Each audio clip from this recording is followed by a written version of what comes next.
El problema de la identificación personal. Con el fin de reconocer a los delincuentes reincidentes, desde la antigüedad preocupó a los investigadores la identificación personal. Muchos fueron los procedimientos que se ensayaron en el pasado para lograrlo, pero la mayoría de los medios utilizados eran, en realidad, penas aflictivas o infamantes, más que sistemas de identificación. Podemos citar los siguientes. La mutilación, en Francia, hasta el año 1700, a los criminales les cortaban las orejas. En Rusia, hasta principios del siglo pasado, se practicaba igual operación en las narices de determinados criminales. Otra fue la marca de hierro candente, se imprimía en la espalda o en la frente de los delincuentes. Este procedimiento se practicó en Francia hasta 1823. También se utilizó el tatuaje, procedimiento consistente en dibujos realizados en la piel mediante la introducción de colorantes bajo la epidermis. Fue propuesto por el filósofo, publicista y jurisconsulto inglés Jeremías Bentham, pero fue dejado de lado por ser vejatorio. Con el avance de la técnica y el descubrimiento de la fotografía, permitió suponer que sería este un elemento de gran importancia para la identificación personal. Pero bien pronto se pudo constatar las grandes dificultades que significaba clasificar cada vez mayor cantidad de colecciones de fotografías, tomadas por la policía. La falta de una clasificación racional hizo imposible la búsqueda y tornó impracticable el sistema. Luego apareció la antropometría. Se basaba en el hecho de que ciertas partes del cuerpo humano, en condiciones normales, no cambian de tamaño. Alfonso Bertillon, siendo empleado subalterno de la Prefectura de Policía de París, ideó un cuadro en el que figuraban los distintivos inalterables del cuerpo humano. Este procedimiento cobró rápidamente fama universal. La antropometría se basa en la medición, descripción y estudio de los caracteres físicos del individuo, como la medida de longitud de la cabeza, el ancho de la cabeza, el tamaño de la oreja derecha, el ancho máximo de la cara, la altura, el largo de los brazos, la medida del pie izquierdo, la longitud del meñique izquierdo, la longitud del antebrazo y la mano. Estas medidas son acompañadas por la descripción cromática y morfológica del individuo. Esto es la coloración del iris, de la piel, de las cejas, frente, párpados, del cabello y la barba. También tiene en cuenta la forma de la nariz, boca, labios, mentón y oreja. Dentro de cada denominación se subdividen, teniendo en cuenta su disposición de forma, tamaño, etc., como así la coloración por sus diversos matices. Este sistema, mucho más perfecto que los anteriores, sin embargo, demostró en la práctica sus inconvenientes. Los delincuentes engordaban o adelgazaban a su conveniencia, para eludir la acción policial. Los detectives parecían sastres, tomando medidas. Al igual que en el caso de la fotografía, donde los delincuentes apelaban al método de dejarse crecer el bigote, la barba, o se desfiguraban el rostro, y además, se podía crear la confusión entre individuos muy parecidos físicamente, el sistema antropométrico no resolvía el problema en su totalidad. La solución llegó con el advenimiento de la dactiloscopía. La dactiloscopía es un sistema de identificación basado en el estudio de las impresiones digitales. La historia de esta verdadera ciencia se puede resumir a través de los hombres que le dieron vida y la hicieron posible. Marcello Malpighi, ilustre anatomista italiano nacido en 1628. Realizó numerosos estudios y descripciones anatómicas.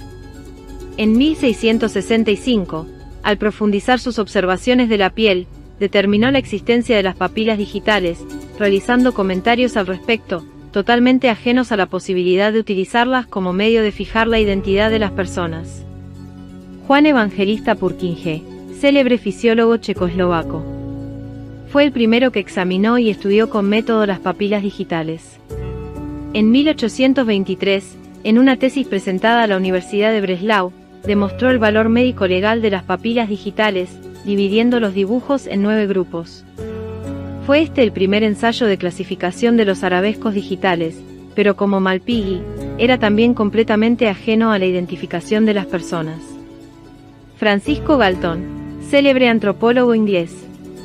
Doctorado en medicina en 1844, en Cambridge.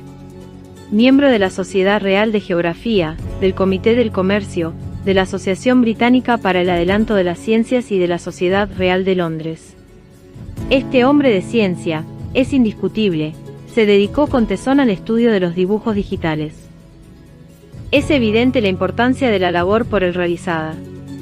Creó una clasificación dactiloscópica que según él no llegó a concretar, es decir, dar base definitiva para la fórmula, distribución, ordenamiento y archivo de las individuales, pues así lo manifestaba en su tesis, enviada al Cuarto Congreso de Antropología Criminal, realizado en Ginebra en el año 1896, dando, en consecuencia, por terminadas sus investigaciones acerca de la sistematización de las papilas. Juan Vucetich es el creador del sistema dactiloscópico argentino universalmente adoptado y aplicado en todo cuanto se refiere a la identificación de las personas. Oriundo de Dalmacia, ingresó en calidad de meritorio de la policía de la provincia de Buenos Aires en 1888, siendo designado jefe de la Oficina de Estadística en 1890. Después de pacientes estudios sobre los trabajos de Galton y los 40 tipos de relieves digitales que éste había definido, Vucetich llegó a aumentarlos hasta 101 y creó un sistema que él denominó ignofalangometría, poniéndolo en aplicación el 1 de septiembre de 1891. Por primera vez se tomaron aquel día las impresiones digitales de los 10 dedos a 23 procesados por distintos delitos, según consta en el archivo que el propio Vucetich inició.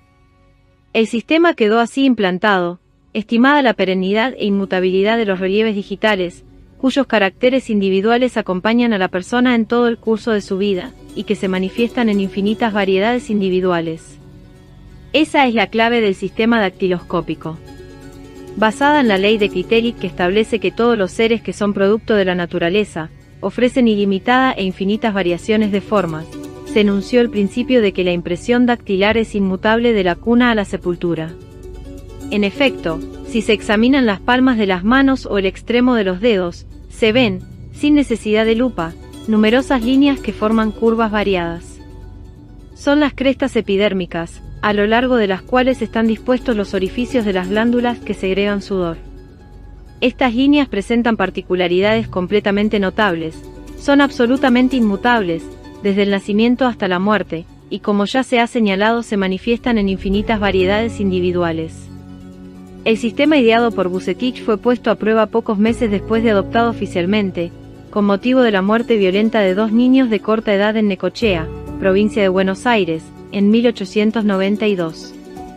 La madre de las víctimas denunció como autor del hecho a un vecino, pero el hallazgo de impresiones digitales en una puerta de la habitación permitió establecer, por la aplicación primera del procedimiento dirigido por Vucetich, que, lejos de pertenecer al acusado, los rastros eran de la propia madre, con lo cual se comprobó en forma fehaciente que era ella, la autora del crimen. El éxito trascendió como demostración de la validez científica del sistema dactiloscópico, con lo cual el método fue incorporado a la labor investigadora de la policía, y se instalaron las primeras oficinas de identificación en las cárceles y en las comisarías. Poco tiempo después, Vucetich lograba reducir los 101 tipos digitales de sus primeros ensayos, a 4 fundamentales, que clasificó así: arco, presilla interior, presilla exterior y verticillo, cuyo estudio en particular se hará en otra lección de este curso. Ese conjunto, sistematizado, es lo que denominó Sistema Dactiloscópico Argentino. La ficha creada según su sistema fue la que luego se adoptó universalmente, y es la que rige actualmente en todo el mundo, junto con los elementos de aplicación ideados por Vucetich, que se mantienen sin variantes. Para el detective, es importante conocer que la impresión digital es el rastro dejado por gotitas de sudor. Si se mira el detalle de una impresión digital, en una gran ampliación, se observará que cada orificio sudoríparo, o cada poro, es reconocible. Ahora bien, cada uno de estos pequeños orificios tiene su forma propia, y en cada sujeto se agrupan de una manera diferente, en líneas simples o dobles, por triángulos, etc. Se puede así, sobre ampliaciones fotográficas, suficientemente reforzadas, identificar rastros de algunos milímetros cuadrados, por el señalamiento de 50 o 100 poros. Por otra parte, cuando la impresión es extensa y clara, la poroscopia es un complemento muy apreciable para formar la prueba indiciaria. Un dedo que se acaba de lavar con agua y jabón, y que enseguida se ha desengrasado con éter, dejará seguramente, en contacto con una superficie plana y pulida, vidrio, por ejemplo, minúsculas gotas de sudor, cuyo punteado dibuja en su conjunto estrías agrupadas en una orla de incomparable fineza. Así el ladrón, por más avesado que sea, y dado que toda acción delictuosa va acompañada de un estado emotivo que se traduce en abundante transpiración, dejará sus marcas sobre los vidrios que toque, sobre los muebles que intente abrir, sobre las cajas fuertes que intente fracturar, sobre las botellas y los vasos que utilice para beber a fin de retemplar su ánimo, sobre los objetos de porcelana, de mayólica o de tierra barnizada que haya desarreglado, sobre el mármol de las cómodas, etc. En esas superficies, debe el detective buscar las huellas digitales. Por el contrario, será en vano querer descubrir huellas dactilares sobre las superficies de metales rugosos, ni sobre muebles de madera no pulida. Tampoco las hallará sobre prendas de vestir, salvo casos especiales como ser cuellos almidonados o zapatos recién lustrados. No hay huellas dactilares sobre la piel de la víctima por muy fuerte que haya podido ser aprisionada. Los materiales plásticos son excelentes elementos para retener huellas dactiloscópicas. Muchos ladrones trabajan con guantes. Tampoco hay que creer que las huellas dejadas por las manos desnudas son siempre nítidas, aunque las superficies de donde se toman sean excelentes. En general, el delincuente profesional tiene las manos bastante finas dado que trabaja muy poco con ellas. No ocurre lo mismo con el ladrón ocasional, que puede poseer dedos rudos y cuya epidermis callosa es poco apta para proporcionar impresiones claras. Cuando la impresión es pequeña, es difícil reconocerla. La experiencia y el cálculo demuestran que, con menos de 12 puntos de referencia, la impresión solo puede dar probabilidades. Estos puntos de referencia consisten en las interrupciones de las líneas papilares, en sus bifurcaciones y en la presencia de pequeños puntos intercalados, que reciben el nombre de islotes. Una buena impresión de una falangeta, extremo del dedo, contiene un centenar de puntos de referencia, siendo excepcional que se encuentre tal cantidad en la práctica detectivesca. En términos medios, el detective no puede contar sino con referencias cuyo número varía entre 12 y 40 por huella. Es menester saber que cuando la impresión es extremadamente defectuosa y fragmentaria, el detective puede contar con la poroscopía.